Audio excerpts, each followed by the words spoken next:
Here we are, day 3. Keeping it going. I know it's a weekday, but I had some time this week, at least for half hour, an hour or so every day, and just try to kind of make up for the lack of live streams within the last month or so. So we're going to be doing this every day until Saturday, and then I'll do it again Saturday, and then that'll probably be a little bit of a longer show, maybe, depending. That's when people that normally join in are kind of used to it, and then we'll probably go weekly at that point and try to keep up with it, barring anything crazy happens, right? So what we're going to be doing today is and every day this week, we're going to be going over a song, kind of breaking it down. Yesterday was really simple. We went over Little Sister, and that riff, that little lick, it's like an alternate riff here. And for whatever reason, I just blanked on it. And it's really simple because you have this, right? So it's the same thing, just an octave higher. It's not that, it's that, which is 10th fret, D, A, right? So you're playing a D, but you're basically playing a 7th, and you're hammering on to the 5th, the B there.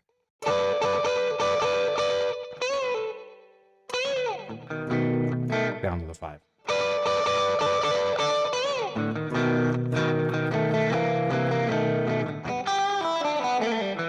Anyway, so little addendum to that. So today I wanted to go over something a little bit more intricate, and that's going to be, it's a Western swing tune called I Hear You Talking by Bob Wills and the Texas Playboys. And the reason why I wanted to go over it was because to show you, what the basic chords are, and then how you can take those chords and make them a little bit more interesting, revoice them so it sounds more like swing instead of just, campfire cowboy chords or something. So you've got, so here's the original key is in B flat, but we'll do it in C for simplicity. So originally, these are the chords. It's a standard, 1,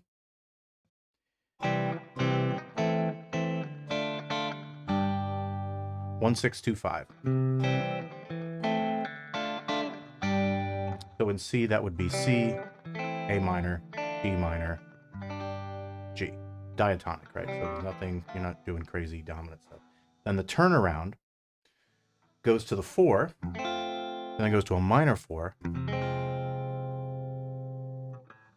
back to the 1, 5, 1, pick up on the 5, kind of turn around on the 5 there, and then back to the,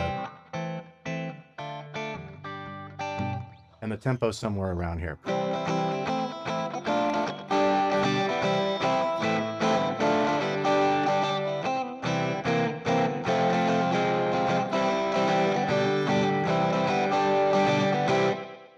And that's the verse, right? There is a bridge. The bridge goes to a 3, dominant 3. So that's where it's kind of a little different, right? And that's an E. Then it goes to a 6, but it's not a minor 6, it's a dominant. Then it goes to a 2, but big 2, or dominant 2, big 2.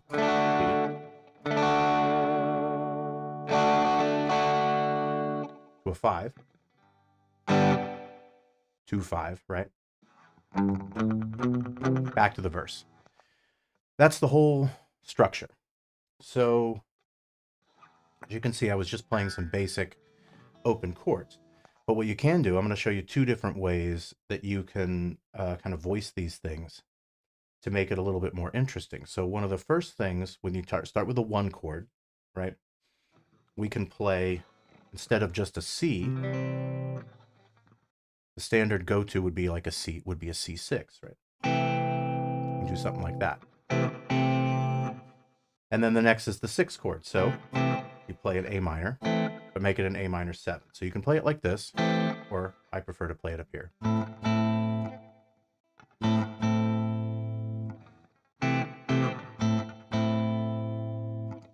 2, D minor, make it a D minor 7. So you can play it like this,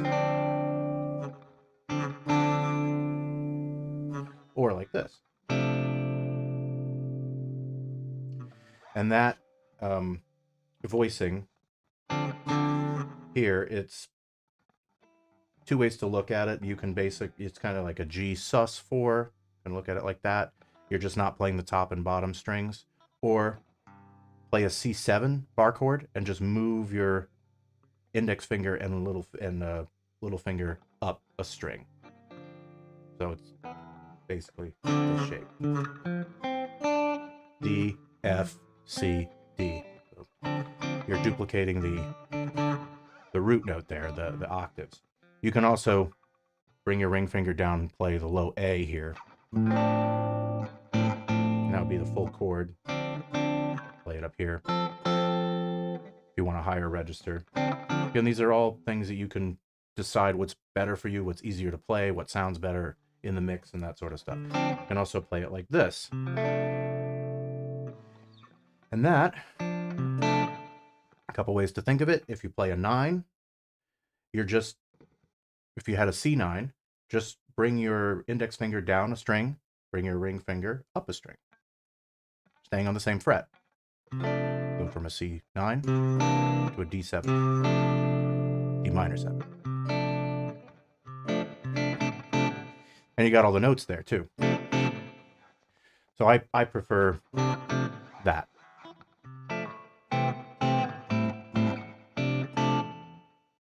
Five.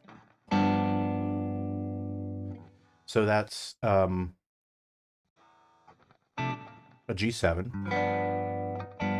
Just playing this jazz chord version of it, which basically a lot of the jazz chords you omit a lot of the unnecessary notes that are there, duplicated notes. So you have a G already here. There's no sense in playing it here and up here. Like a full bar chord G, right? You have 3 Gs there.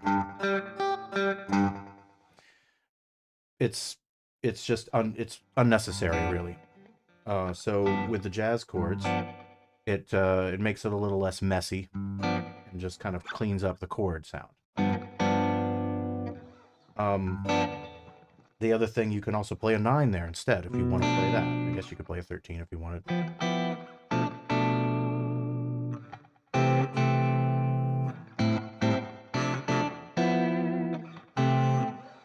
However you want to do it.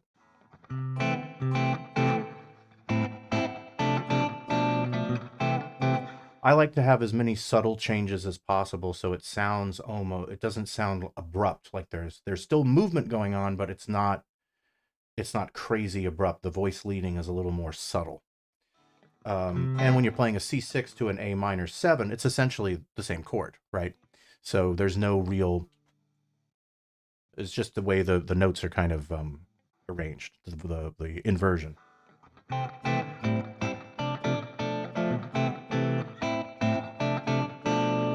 Then we go to the 4. So instead of playing just a major, you can make it a dominant chord. Just like in blues, when we play the 4, it's gonna be it's a 7 or a 9, right? So like an F9. But instead of playing it way up here, you can't really play this version of it because I suppose you could, but if you have these open strings here, you can just play this version here.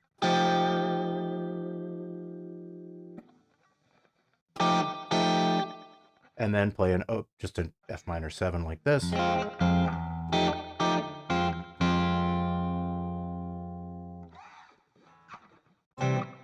At first, before we go to the 4, actually, we go back to the 1 for a second and just go C6. Or we can go to a 9.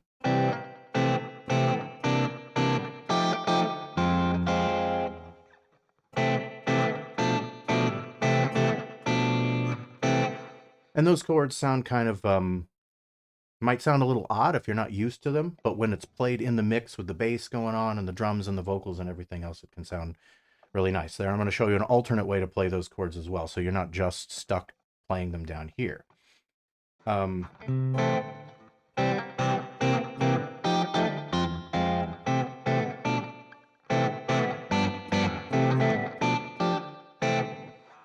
to the 1.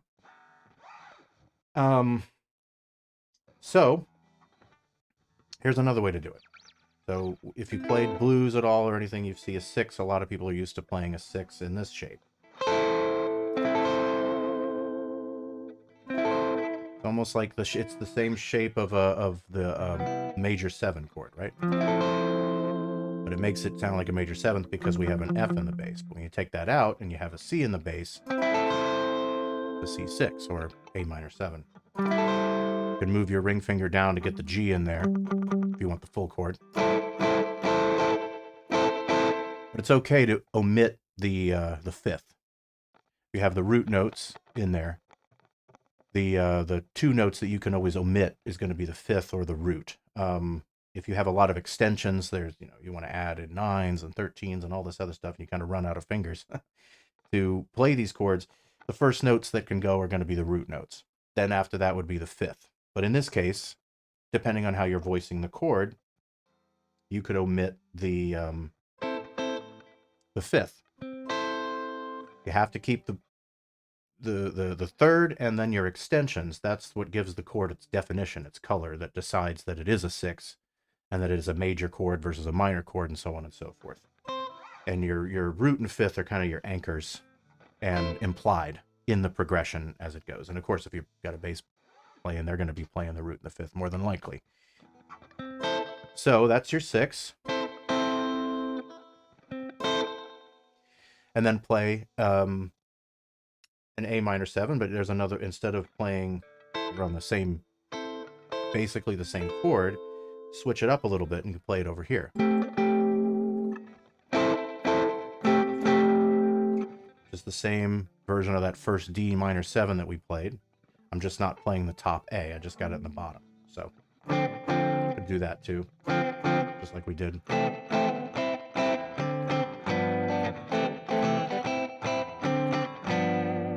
Right? So here,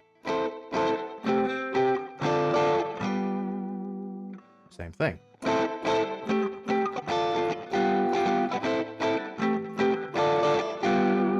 So there's your progression, and you're just doing that D minor 7 to a G7. You could play a G9 if you wanted. Same thing. That G7 shape is just like a regular C7, like that, just brought all the way up here. And for those 2 chords, for the A minor, you're just playing these 3 strings. 5th string, 4th string, and the 3rd string. That D minor 7, you're playing the bottom, the 6th string, and you're playing the 4th, 3rd, and 2nd string, so you're just muting the top string and the 5th string. You can play the top. The reason why I don't is because it's up to you. They sound good to me either way, but I just play it here so that way the top string is leading down when I go to the G, as opposed to just a little, the notes are closer together, and the closer the notes are together, like I was saying about movement, it's just more subtle. Voice leading and all of that. Then we go into that little turnaround. We're back to the 1, go to a dominant, or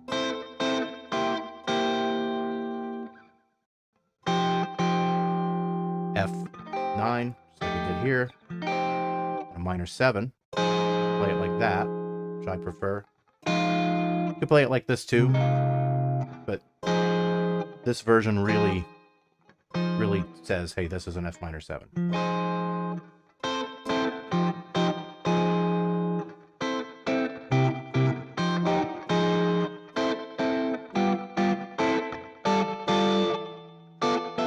You want to do that, back to the 1.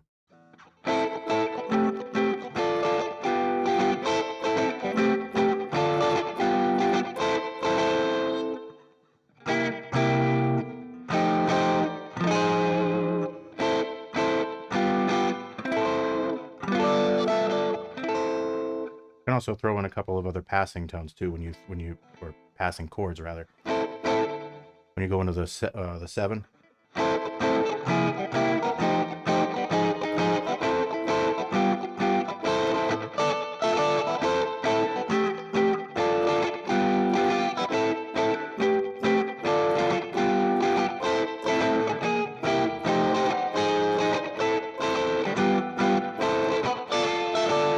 And we go to that bridge, E. I just play an E9 instead of an open E. And 9, A9. Since they're all dominant chords anyway.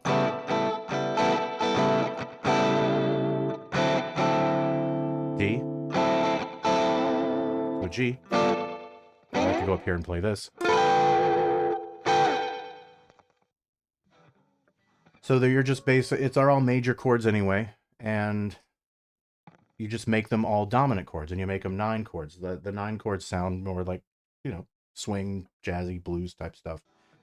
And it makes it sound more like Western swing when you're doing that, as opposed to just playing these open major chords all the time.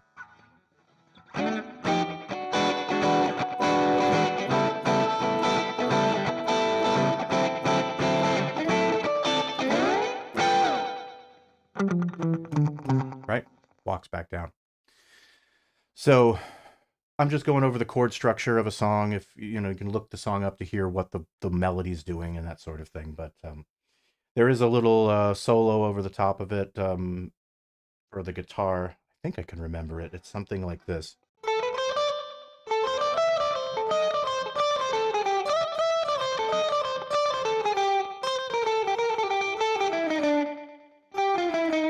Something like that.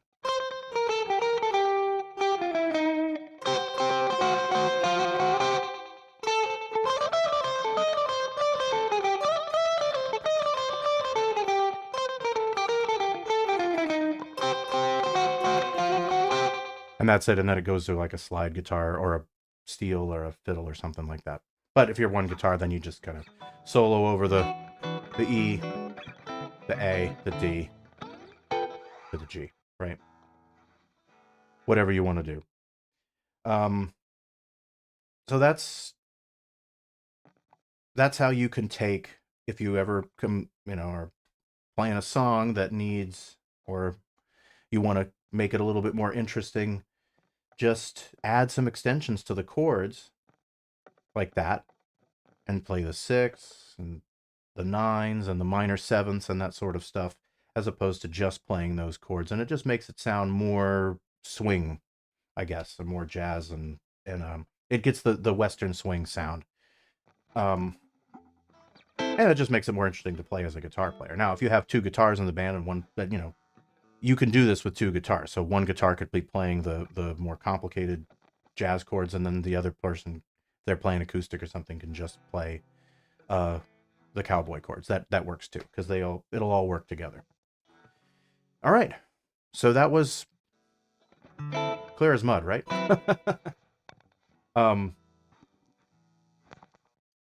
Yeah, so that's the song for the day. That's called I Hear You Talkin' by Bob Wills and the Texas Playboys. You can look that tune up on YouTube and Spotify and all that stuff. And it's actually not a song I play live. I have played it a couple times, and I played bass on it in other bands and things like that. But it's a fun tune to play around with, because it gives you that, the standard 6-2-5-1, and it's fun to solo over. It's fun to play the chords over, that sort of thing. So tomorrow we'll be going over something. We'll do a simpler tune tomorrow. That'll be we're gonna go over That'll Be the Day by Buddy Holly, and that's pretty standard tune. After that, go over something a little bit more complicated, again, chord wise. Not sure exactly what. I think I'm gonna do Sophronia B by Calvin Booz. That's a fun tune. Very similar to what we just did, but a different feel, and it's got some cool riffs in the beginning. And there's not really a guitar, I don't think. It's been a while. No, there's no guitar actually in the recording, unless there's like rhythm playing or something. So mostly just horns and saxes and stuff playing the lead lines. but we'll go over that tomorrow, the day after tomorrow. So, and yeah, tomorrow will just be Buddy Holly, and I'll show you. It's one of the few songs where that'll be the day that you kind of have to have a capo. You really do. Otherwise, you're not going to get the sound. Maybe I'll bring the telly out for that one. I think he played a Strat though. I do have a Strat, but it's just like a Squire, and I don't even know if it works anymore. It's like kind of been sitting for a while, but it was my first electric guitar, so I still hold on to it. And I put the Stevie Ray Vaughan pickups in there, the signature SRV pickup, so it sounds pretty good. It's just the neck is and the frets are,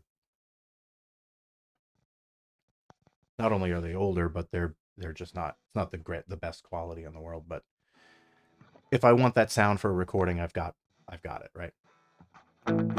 Anyway, let's see.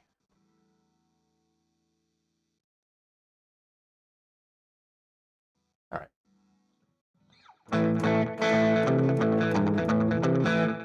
If I have any other techniques, as far as country techniques go, since we're going over a break out the Strat. I could. Why not? I don't even know if it works. I'll try it. Yeah,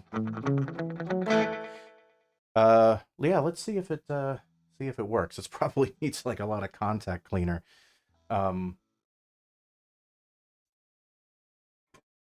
Yeah, if guitars sit for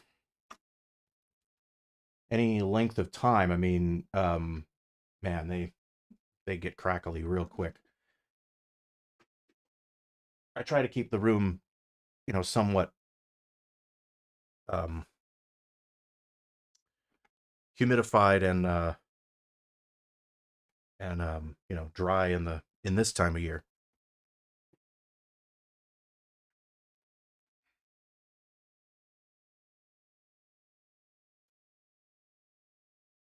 It's hiding over here.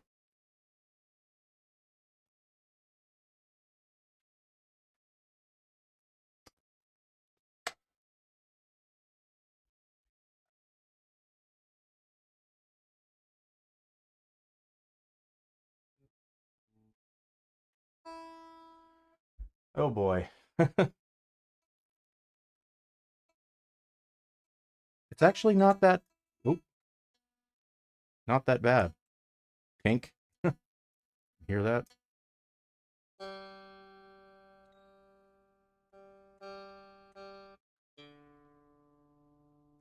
Only out by like a quarter tone out. A little relative. I did set it up once years ago. All right. It was pretty painless. Let's see if it works.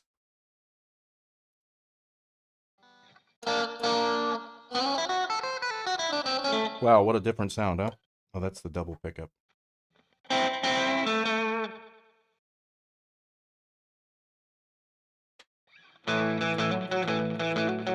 I'm through the same plugins and everything.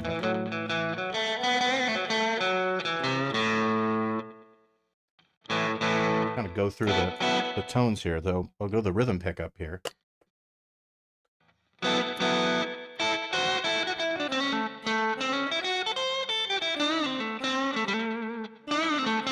Sounds pretty good. These two.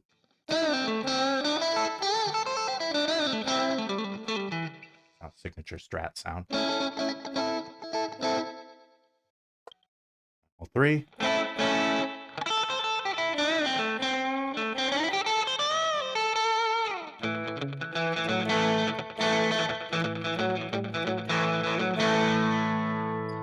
I don't even want to touch that.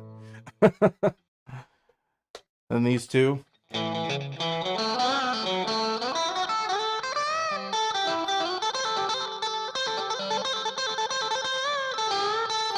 Action's pretty high on this thing.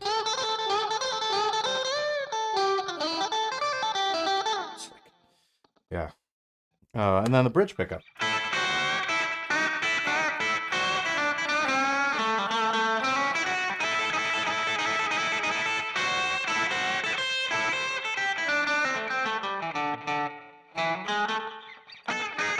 Wow. Yeah, that needs definitely needs some TLC. I don't even know. Oh yeah. Well, it's kind of like a railroad track. It's definitely bowed on the treble side, and not really much more I can do on that. But I guess I could. And the saddles are like pretty much flat at this point. So, and there's only 10s on here, so it is what it is. But what you can do if you ever run into this issue, where your saddle pieces are pretty much down all the way, the neck is as straight as you can get it. Um, you can put a shim underneath the neck. So it's fairly easy to do. You see the 4 screws in the back. You don't even have to take the strings off. What you do is you put it face down on a table. Make sure you got a towel or something to protect it. And then just take the screws out. And what you want to do is you want to take them out at an angle. So it's this side, then here, and here, or here, whatever. But don't do these two and then these two. Here, here, here, here. So you're crossing. And you keep the pressure down. And then as you take the screws out, you want to keep the pressure down, and you're taking them out with a drill. Then you slowly lift it up, and the neck, it'll just pop up like that. And then you can just turn it around and just take a pick, stick it in there, put the neck back, turn it back over, press it down, put the screws back in, and that will lift up the neck considerably. And then you can raise your saddle pieces back up, and you'll be fine. That's a way to kind of get I had to do that with my telly. I don't know if I did it with this one. Obviously not. So, but yeah, I had to do that with a telly because I replaced the neck. I put a maple neck. It was a rosewood fingerboard similar to this, and I put a maple neck on there because I like those. I like the way I like the feel of it, and the way they sound gives me a little more plank, I guess you would say. Yeah, and these strings are relatively new too. I think. I mean, for this, I changed it within the last couple of years, and yeah, this needs a little work, but overall, not bad. Electronics sound pretty good, considering.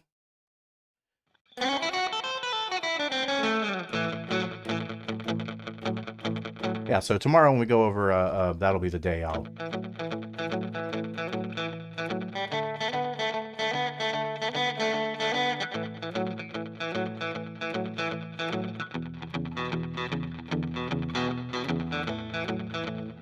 Right? So, you know where to play it. It's up here, right? Capo on the 5th fret. So we'll go over that tomorrow, so I can... just saving it so I can have something to talk about for tomorrow.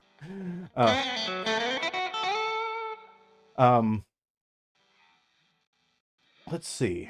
All right. Well, I'm trying to keep it, however it goes, but roughly around a half hour. And maybe I can grab what we talked about and turn it into a lesson, or like one of those quick play lessons I did. I know I said I was going to do some more of those, but it still takes time to edit the videos. So, and that's where the bottleneck has been for me lately. But doing something like this ends up being a little easier because I don't have to worry about editing and doing something after the fact. So we'll keep this up for the rest of the week. It's only Monday. Let's see, that's all 3. I have broke this out for a couple of shows here and there. I think the last time I did was I played a place called Oak Hill Tavern, and that was years ago. And funny enough, I'm actually playing there again this Friday. Just a duo. I'm playing with the bass player. So they a lot of places, especially restaurants, they don't really want a lot of loud noises, so they kind of avoid bands with drums and that sort of thing. But anyway, until then, I will catch you guys tomorrow. I'm going to switch back over real quick. I made a little backing track for a song that I've played that I usually play live, and it's just an instrumental version of Putting on the Ritz.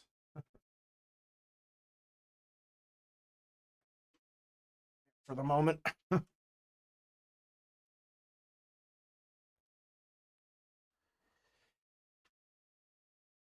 We'll go into better turn it on. There we go.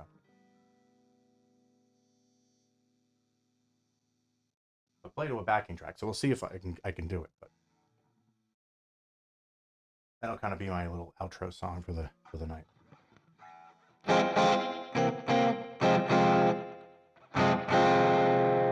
It's an A minor. Here we go. Whoop. Too quiet. I couldn't hear it.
All right. See you guys tomorrow.